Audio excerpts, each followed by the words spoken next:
baiboly? Ahoana ho ny baiboly?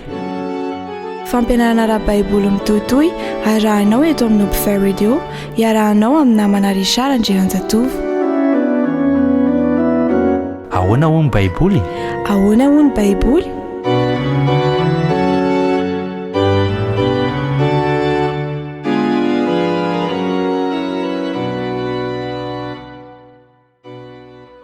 Ataoko fa dodina irino ny hanaraka ny toy ny fianarana ny soratra masina. Miara-mianatra isika raha ny tena marina. Ahoana hoy ny baiboly ny amin'ilay fepotona tapany voalohany ny asan'ilay bibity. Izay indray no hojerintsika androany. Miarabanao amin'ny anaran'i Jesosy ny namanao Richard Andrianjatovo ary manonona ny fiadanany ho aminao sy ny ankonanao. Vavaka isika. Raha izay an-danitra sotranao fa nomeno anay ty fotoana ahafahanay miaraka mianatra ny soratra masina ity.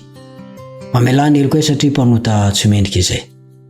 Meteza ary ianao amindra fo aminay ary omeo anay ny fanano masina, ampianatra anay, ampitoetra ny teny ao am-ponay sy ao an-tsanay. Amin'ny anaran'i Jesosy no angatana izany. Amen.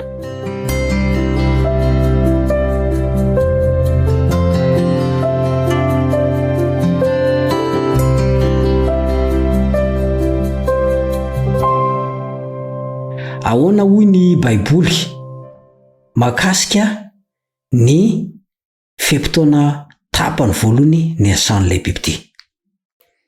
Tena voapirofo ny famarinan'ny baiboly fa izay no lazainy dia tsy maintsy tanteraka avokoa. Nojerentsika tamin'ny lasa ny fampahoriana nataon'ilay bibity ary hodinintsika kosa androany ny fepotom-piasana voatendry ho azy. Nahazo fahefana tamin'ny fokom-pirenena sy ny samy hafa fiteny ary ny firenena rehetra izy, araka ny voalazan'i Daniela 7 ny 9 ary ny Apokalipsy 7 ny 7. Daniela 7 ny 9 sy ny Apokalipsy 7 ny 7. Ary tsarofa ny fanjakana Romanina na ilay fanjakana faefatra naseho ny ranjo vy an'ilay sary olona nampiorikoditra ny Nebokadnezara mpanjaka sy nasehon'ilay biby mahatsiravina dia nanapaka nanerana izao tontolo izao tahaka ny fanjakana Babiloniana, ny Mediana sy Persiana, ny Grika izay nodimbiasany. Ny toe-tsaina te hanenika an'izao tontolo izao, te hanapaka ity planeta tany ity izay tao amin'ny ampira Romanina Gentilisa io nolovain'ny Roma Kristianina na i Vatikana ankehitriny io rehefa rava ny fanjakazakana maneran-tanin'ny Roma Gentilisa. Tadidinao ve fa nilaozan'ny Constantin i Roma renivohitra tamin'ny taona 300 ka lasa izy nanorina ny renivohiny tao amin'ny Constantinople. Teo dia nidanadana tamin'ny eveka tao Roma ny fahefana ara-pivavahana sy ny ara-politika. Dia noraisiny ny amperora ho mpiara-miasa taminy hamotipotika izay mpanohitra ny fanjakana.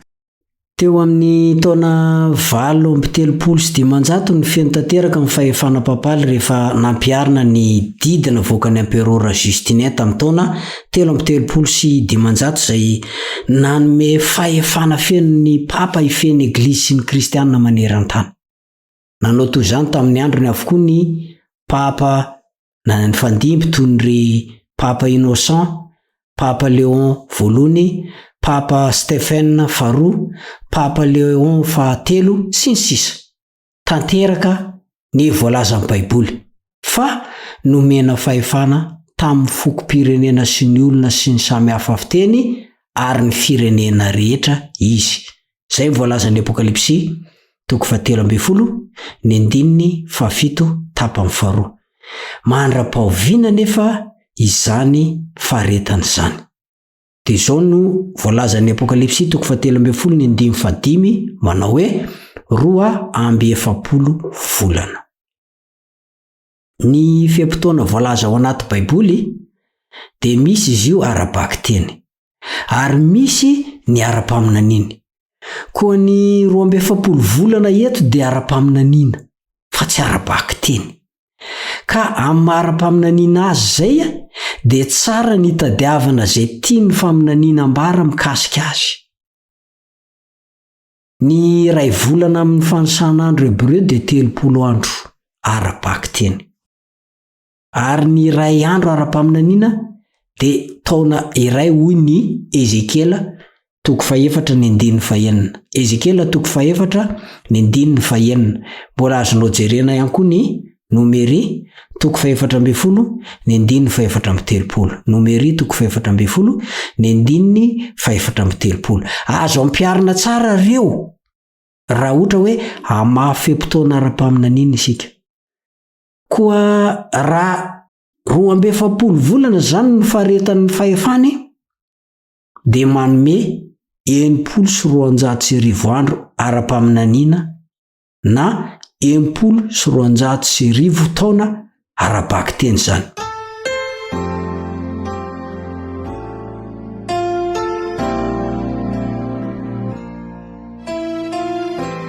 Io 7,300 taona io dia mifanity tsara amin'ny alavam-potoana nanjakazakany fahefana papaly, ka hatramin'ny nahalemy azy na ilay voalaza fa nanratra ny lohany hoy ny Apokalipsy 17:7. Ataovy nge ny asa marika ataovy ny asa marika fanalana fa ny taona 7,300 no nanomboany nampijaly ny fiangonan'Andriamanitra, ary ny afara tamin'ny taona 7,700 izany.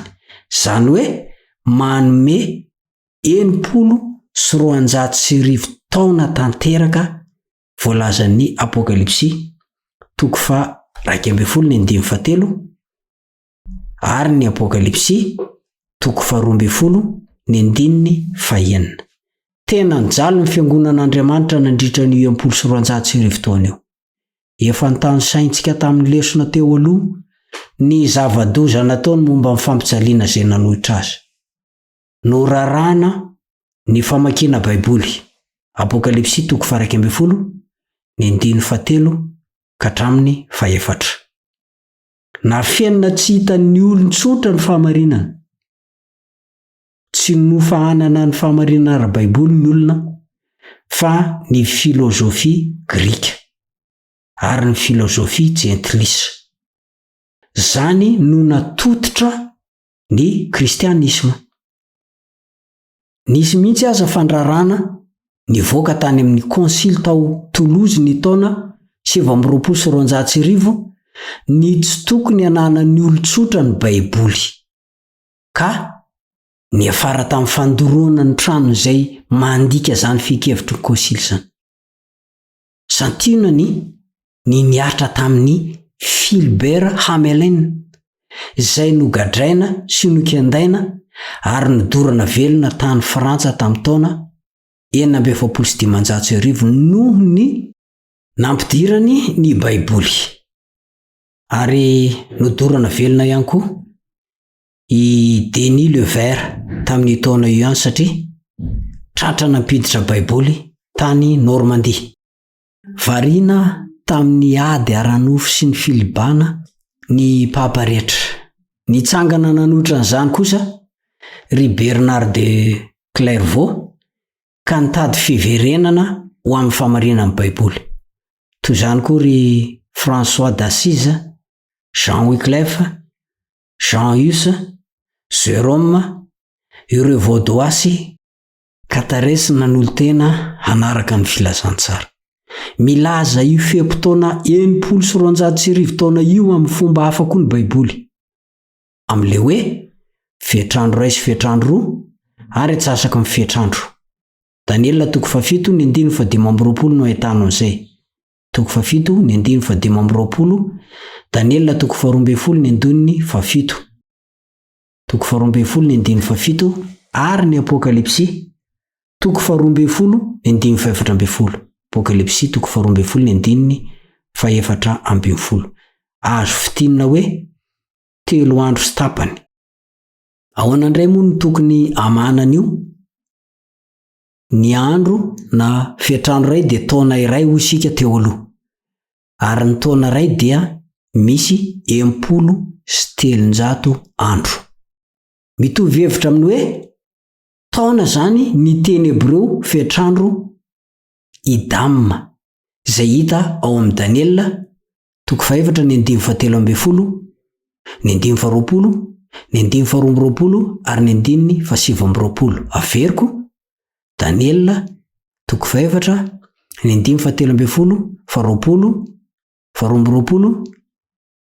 20, ka ny fiatrandro iray zany dia mira taona iray misy andro 300.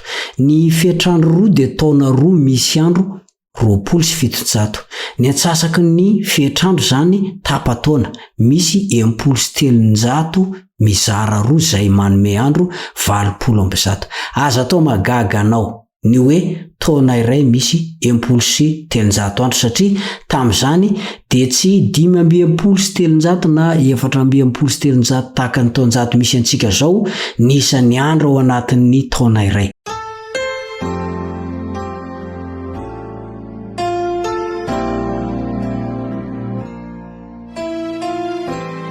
Isan'ireo firenena nanisan'ny andro 700 ny taona iray ny firenena Babiloniana, ny Persiana, ny Egyptiana, ny Sinoa sy ny Inca. Misy volana 12 izay misy andro 30 avy ny taona iray amin'ireo. Koa rehefa ampifanampiana zany ny 700 sy ny 200 ary ny 200 andro dia manome 700 andro na 700 taona arabaky teny zany. Voalaza amin'ny Baiboly fa naratra ny lohan'ilay biby ity zany. Nahoana? Nanapa-kevitra mantsy ny anteny miera-pirenena frantsay fa ho fongorana ny Baiboly sy ny fivavahana amin'Andriamanitra. Tsy misy Andriamanitra, zany no revolisiona tena izy hoy izy ireo. Nangonina amin'ny Baiboly, nidorana mpabe maso, nakatona amin'ny fiangonana rehetra. Nisy aza Baiboly anankiray izay nafatotra tamin'ny rambon'ampondro dia notaritaritiny tany amin'izay naleny tany. Ary ny 5 Aogositra 1770 dia tsy natao 7 intsony ny isan'ny andro ao anatin'ny herinandro, fa natao 10 mba hoentiny hanoerana ny voalaza amin'ny Baiboly, indrindra fa ny sabata. Kinanjo betsaka narary sy maty tamin'izy ireo fa lava loatra ny herinandro. Tsy miankoka amin'ilay pahary intsony ny Frantsa, fa amin'ny raison, liberté, égalité, république. Ny rere ny Frantsay tamin'izany, ka maty eritreritra mihitsy satria tsy nisy namati-patotra intsony. Toy ny mampatsiahy ahy an'le fampianaran'ny diso anankiray hoe rava ny didy 10 zany. Kinanjo ny diran-doza satria abibiana tsiroa amantany no nitranga tetsy sy teroa tao Frantsa.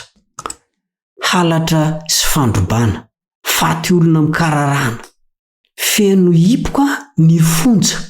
Nahita loza i Frantsa rehefa nandano Baiboly sy ny fahefan'Andriamanitra. Vokatra izay dia nivory aingana ny anteny mera mba hanao lalàna vaovao hamerenana indray ny fivavahana amin'Andriamanitra. Lasa natahotra an'Andriamanitra ny olona. Foana tao Frantsa tamin'ny fomba ofisialy ny ateisma na ny fandavana ny fisian'Andriamanitra. Ny sabotsy 17 Jona 770 sy 700 izay nanambarana ilay lalàna. Tsy inona fa fahatanteran'ny 700 andro na 700 taona izany. Lasa nanenika ny tany ny fielezan'ny Baiboly.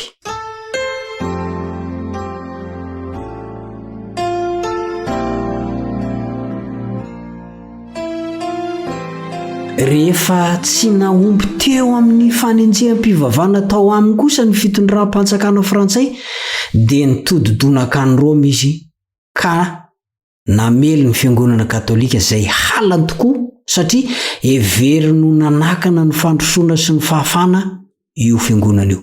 ka tamin'ny 1 janoary 1770 dia tafiditra voalohany tao Roma anafika ny jeneraly Alexandre Berthier sy Napoléon. Ray volana taorinan'iny, izany hoe ny 12 febroary ny fanafiana faharoa izay nahery vaika tokoa ka nafany ny sambotra sy nandidy ny papa Pie fahenina izay nankalaza ny 17 taona napahapa azy tamin'izay fotoan'izay ka hiala tao Roma dia lasa sezitany tany Toscane ny 20 febroary 1770 dia nafindra tany Sienne ary Florence. Maty tao amin'ny fonjany Valence izy ny 17 aogostra 1770. Vitatreo ny tanjaka ny fahefana papaly tamin'izay fotoan'izay. Hoy ny Apokalipsy 13:7 manao hoe naratra ny lohany, nagaga fa tsy ny tao Roma ihany no vofa saika nanera-tany mihitsy, dia ny alefy sy nalefaka ny fahefan'ny Eglizy Katolika. Marina voalaza amin'ny Baiboly, ary azadino fa tsy fiafaran'ny fahefana papaly akory io fiorodana io, fa filazana ny fiafaran'ny famboniny nandritran'ny taona 1900 izany, araka ny faminaniana. Tady dio fa 420 taona ny alohan'izay nitranga izay no namina ny Daniela mpaminany io trangan-javatra io, araka ny voalazan'ny Daniela 7:5-20. 420 taona mialoha no nilazany an'izany. Ahoana no mbola tsy hitokinao ihany ny Baiboly? Raha nitetiky ny governemanta frantsay dia tsy ho hisy intsony izany papa izany mandrakizay aorian'ny papa Pie fahenina, saingy ny Baiboly dia milaza amintsika fa sitrana ihany ilay feriny saika nafaty azy. Io izy efa manomboka mitsangana manan-kery io. Ahoana no mbola tsy nonao izay voalaza ny Baiboly? Marina ny Baiboly, Andriamanitra tsy mandainga, fa rehefa niteny izy dia tsy maintsy toavina izany. Hatreo ny fiarako aminao androany, ary mametraka ny veloma mandra-pitafa aminao ny namanao Richard Andrenjatovo. Veloma tompoko.